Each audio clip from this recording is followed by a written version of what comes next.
Bismillahirrahmanirrahim. Assalamualaikum warahmatullahi wabarakatuh. Kami dari kelompok 6 Pendidikan Inklusi akan memaparkan materi mengenai anak berkesulitan belajar.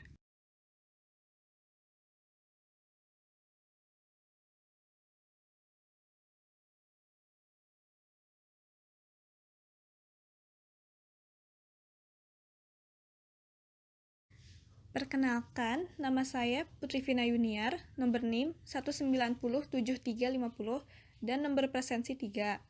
Kali ini saya akan menjelaskan tentang definisi dari anak kesulitan belajar. Anak kesulitan belajar merupakan suatu kondisi di mana peserta didik tidak dapat belajar dengan baik, disebabkan karena adanya gangguan, baik berasal dari faktor internal maupun faktor eksternal.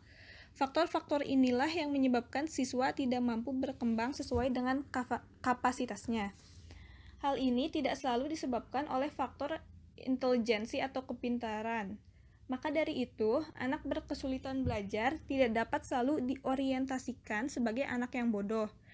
Hanya saja, mereka memiliki keterbatasan dan hal-hal unik yang berbeda dengan teman-temannya. Yang tentu saja hal ini masih dapat diatasi oleh bantuan dari guru, orang tua, dan teman-teman sebayanya.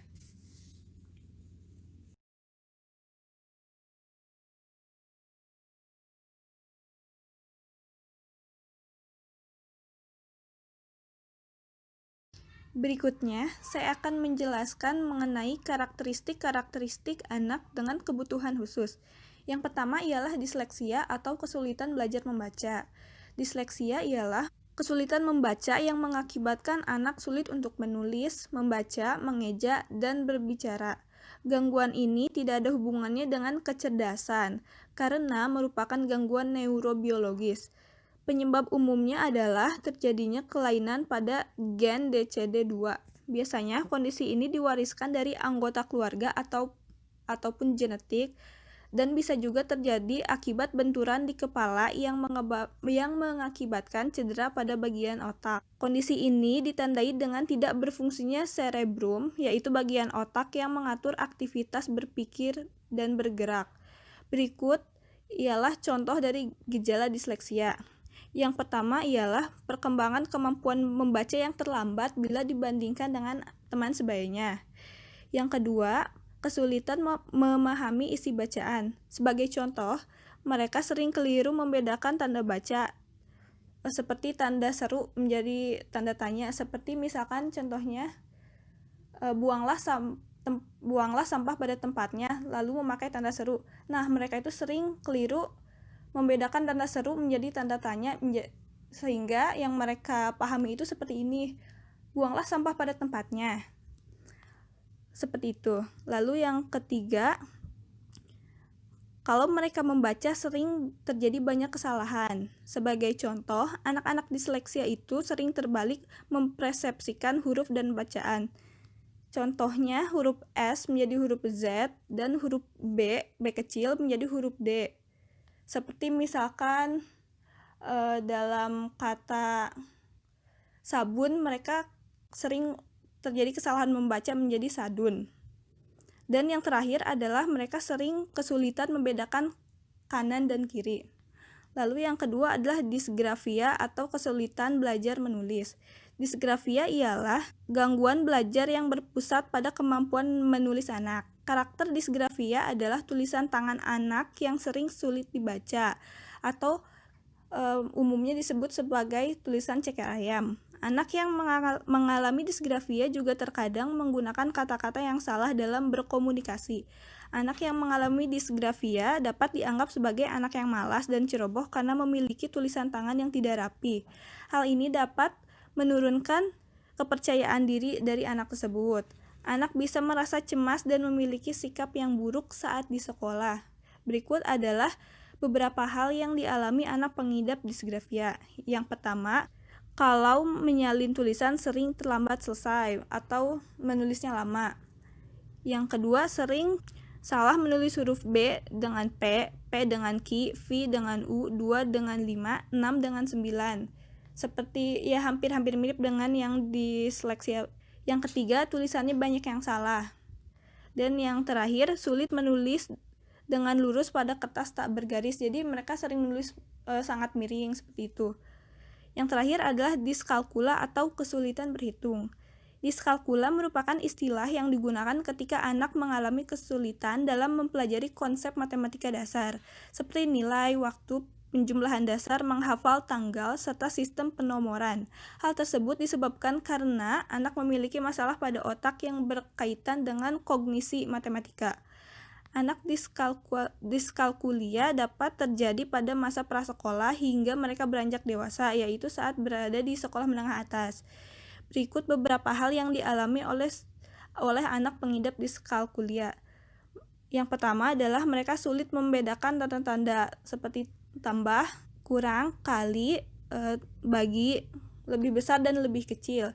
Seperti mereka sering kebalik dalam membedakan tambah dan kali. Yang kedua, sulit mengoperasikan hitungan. Dan yang terakhir adalah sering salah membedakan angka 9 dengan 6, 17 dengan 71, dan lain sebagainya.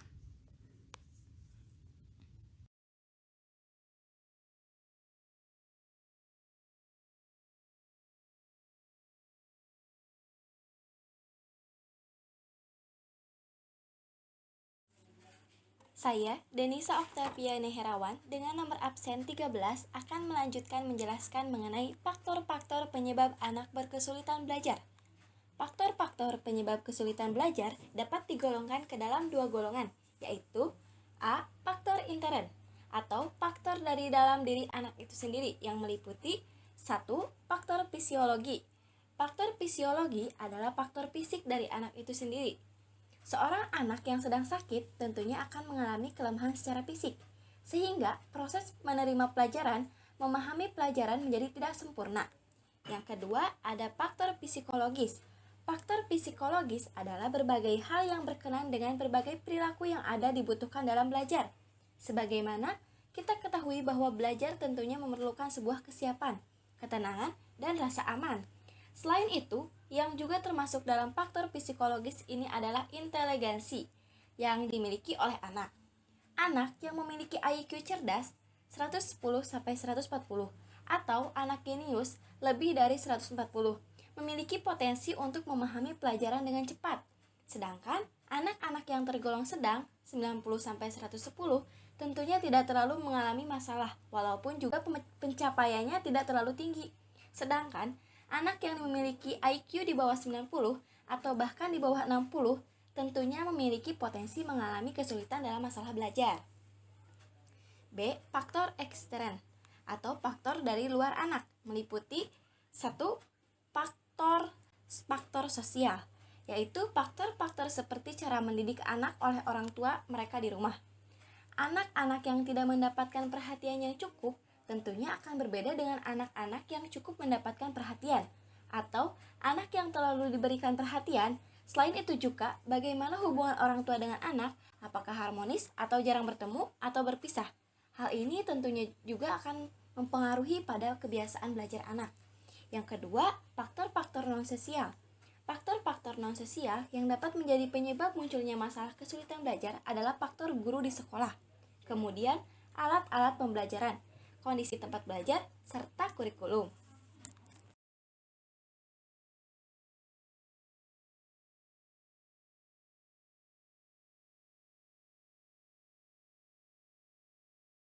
Assalamualaikum warahmatullahi wabarakatuh. Nama saya Sophia Nuraini, NIM 1908218, nomor absen 23. E. Layanan pendidikan kesulitan belajar. Model layanan pendidikan bagi anak yang berkesulitan belajar ada 3. 1. Model pendidikan terpadu. Pendidikan terpadu adalah pelayanan pendidikan bagi peserta didik berkebutuhan khusus reguler. Pelaksanaan pendidikan terpadu membutuhkan bantuan tenaga khusus berkualifikasi PLB. 2. Model pendidikan mainstreaming. Konsep mainstreaming menghendaki agar integrasi pendidikan bagi ABK mencakup integrasi sosial dan instruksional didasarkan pada kebutuhan pendidikan yang diukur secara individual dan profesional oleh berbagai profesi.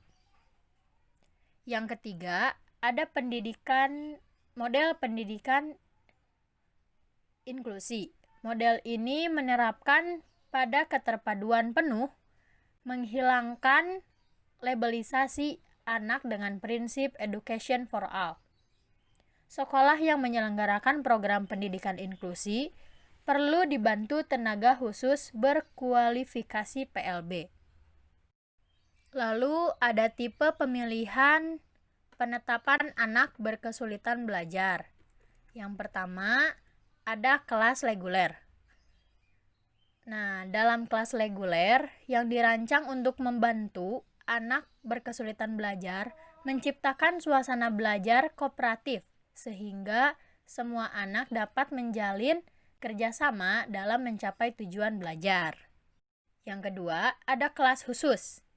Sistem kelas ini ada 2 jenis kelas khusus yang biasanya digunakan, yaitu kelas khusus sepanjang hari dan kelas khusus untuk mata pelajaran tertentu atau kelas khusus sebagian waktu. Dalam kelas khusus sepanjang hari belajar, anak berkesulitan belajar dilayani oleh guru khusus. Anak-anak di kelas ini belajar semua jenis mata pelajaran dan hanya berinteraksi dengan anak-anak lain yang juga berkesulitan belajar pada saat jam istirahat ataupun jam bermain. Lalu ada ruang sumber. Ruang sumber merupakan ruang yang disediakan oleh sekolah untuk memberikan pelayanan pendidikan khusus bagi anak-anak yang membutuhkan, terutama anak yang berkesulitan belajar. Di dalam ruang khusus ini terdapat guru remedial atau guru sumber dan berbagai media belajar. Aktivitas utama dalam ruang sumber umumnya berkonsentrasi pada upaya memperbaiki keterampilan dasar seperti membaca, menulis, berhitung. Guru sumber juga diharapkan dapat menjadi pengganti guru kelas dan menjadi konsultan bagi guru reguler.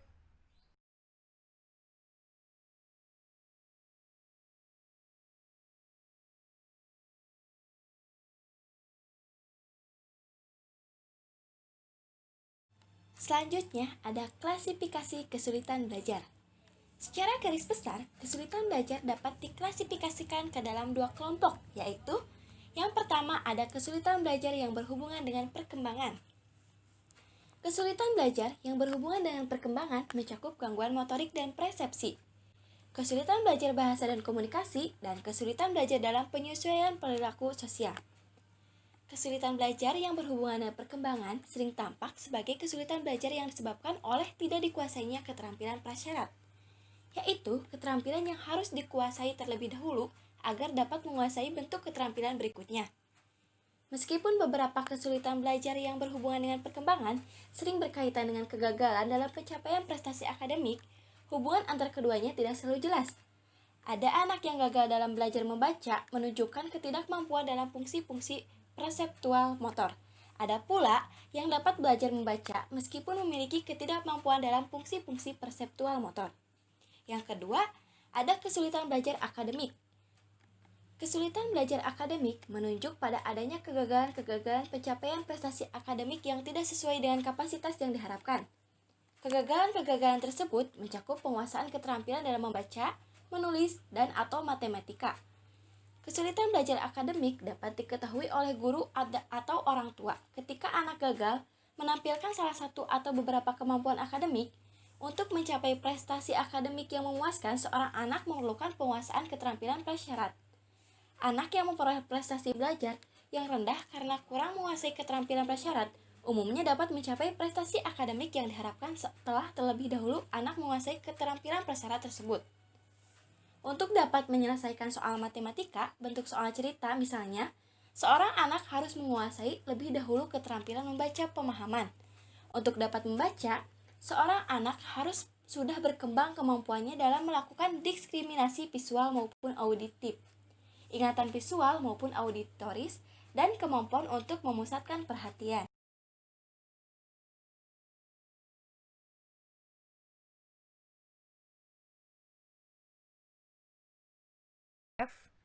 Fasilitas yang diperlukan dalam belajar anak kesulitan belajar. 1. Remedial teaching. Remedial teaching adalah bentuk khusus pengajaran yang berfungsi untuk menyembuhkan, membetulkan, atau membuat anak menjadi lebih baik.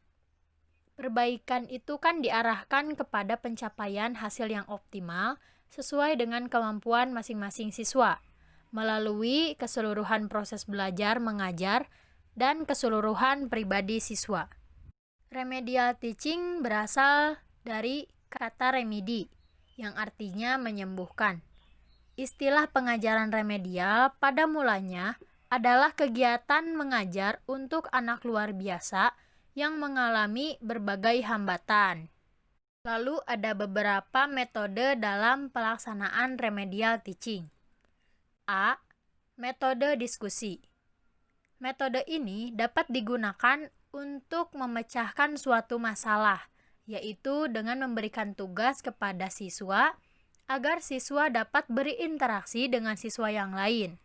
Dengan metode ini, siswa dapat berinteraksi dalam kelompok yang dapat menimbulkan atau menumbuhkan sikap saling percaya, mengembangkan kerjasama antar pribadi siswa, menumbuhkan rasa percaya diri, dan menumbuhkan rasa tanggung jawab. B. Metode tugas.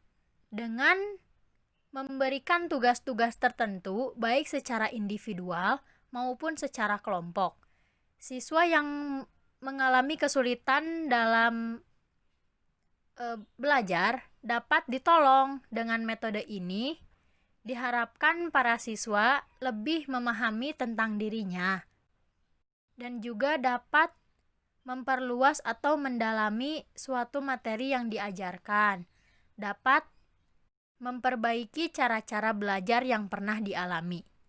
C. Kerja kelompok. Metode ini hampir bersamaan dengan metode pemberian tugas atau metode diskusi. Yang penting adalah interaksi antar anggota kelompok dengan harapan terjadi perbaikan pada diri siswa yang mengalami kesulitan belajar tersebut. D. Metode tutor. Tutor adalah siswa yang sebaya yang ditunjuk atau ditugaskan membantu temannya yang mengalami kesulitan belajar, karena berhubungan antar teman umumnya lebih dekat dibandingkan hubungan guru dengan siswa. Tutor berperan sebagai pemimpin dalam kegiatan kelompok atau sebagai pengganti guru. Dengan tutor ada baiknya juga, yaitu dengan adanya hubungan yang dekat dan akrab dengan sesama siswa, dan juga dapat menambah motivasi belajar sesama siswanya tersebut, dan juga meningkatkan rasa tanggung jawab dan percaya diri siswa. E. Pengajaran individual. Pengajaran individual adalah interaksi antara guru dan siswa secara individual dalam proses belajar mengajar. Pembelajaran individual ini bersifat terapeutik, artinya mempunyai sifat menyembuhkan dengan cara memperbaiki cara-cara belajar siswa. Untuk melaksanakan pengajaran individual ini, guru dituntut untuk memiliki kemampuan membimbing dan bersikap sabar, ulet, rela berkorban, bertanggung jawab, dan menerima atau memahami siswanya.